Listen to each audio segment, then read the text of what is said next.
Astrologists are able to understand the most complex signs among the stars. And because of this, they are not allowed to show any arrogance. If one believes that astrology grants them unlimited power, they will face banishment by the stars. In the past, I was ignorant enough to think that I understood all fates in the universe. Maybe it was some form of punishment. But I became lost. I couldn't see the stars any longer.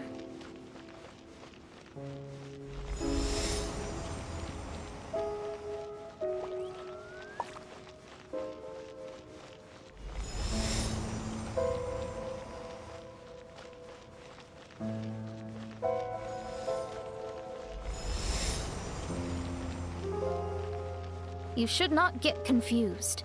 If you should become confused one day, not even astrology will be able to help you then. That's what the old hag said. We astrologists can't predict our own fate. But today, those words seem to carry a different meaning.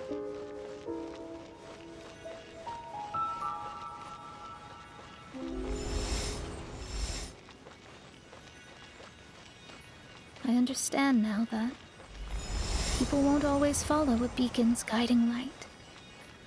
Even though the way forward may be dark and dangerous, they will still resolutely forge ahead. Fate is called such precisely because it cannot be altered or reversed.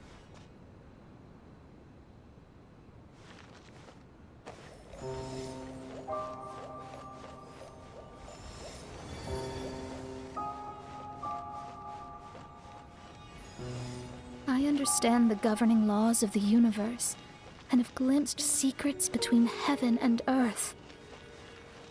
Observing it is enough for me. There are no perfect legends, and no heroes that can save everyone. Instead of dwelling on my helplessness, what I should do is seize my own destiny.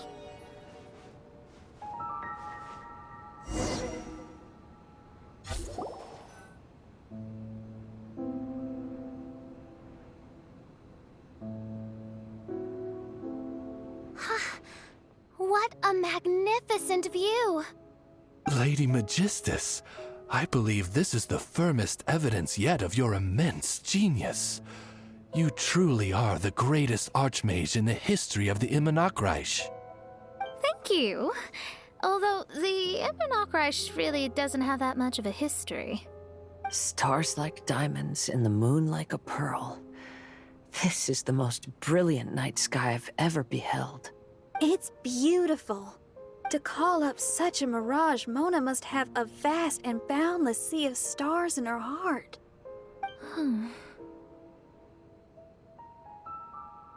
I'm just thinking. These must be the things that we aspire to. This night sky is incredibly beautiful.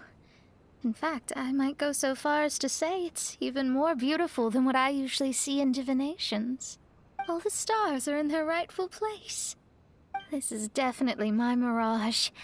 Only here can I see extraordinary sights like these. Extraordinary? Why do you say that? You know, the night sky of Teyvat is truly marvelous. All the answers in the world seem to have been hidden within. When is my missing son going to be found? Do they love me or not? Will I ever recover? As your stars move across the sky, they record all your life events in their path. And among all the people in the world, a considerable number will see their stars deviate from their path. When your stars are on track, it means you will be healthy, happy, and at peace. Conversely, if your stars go off track, everything will get worse. The starry sky in my divinations would never look as perfect as this. Some stars would lose their way, and others would fall. I wish everyone could be happy and stay on track. To this end, I offer advice and tell the truth. I know it's useless. All fates are already revealed in the night sky, with mine too, just another among them. I can't change anything. Even so, outside of astrology, outside of the words of truth, I still cling to the wisp of an irrational fantasy. We must all live within the confines of reality, but call me presumptuous. But I still believe in miracles. In this vast sea of stars, there are stars for you, for me, for everybody. What are the chances of one star encountering another? Are these encounters not the most wonderful miracles in all of destiny?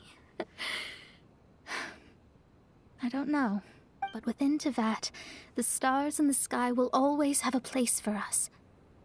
Even if astrology is resolutely rational, fate remains arbitrary, cruel, but romantic.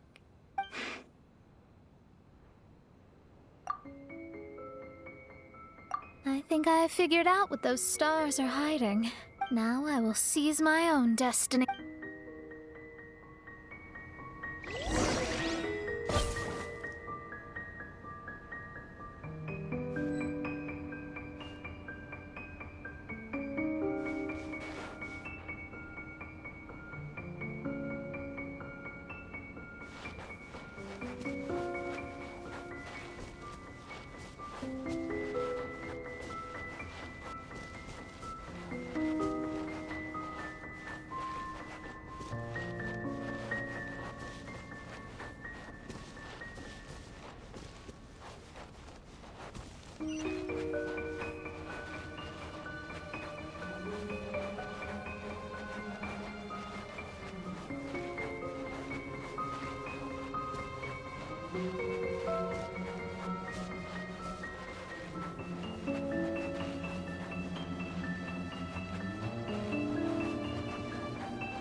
There was a transparent bird made of crystal.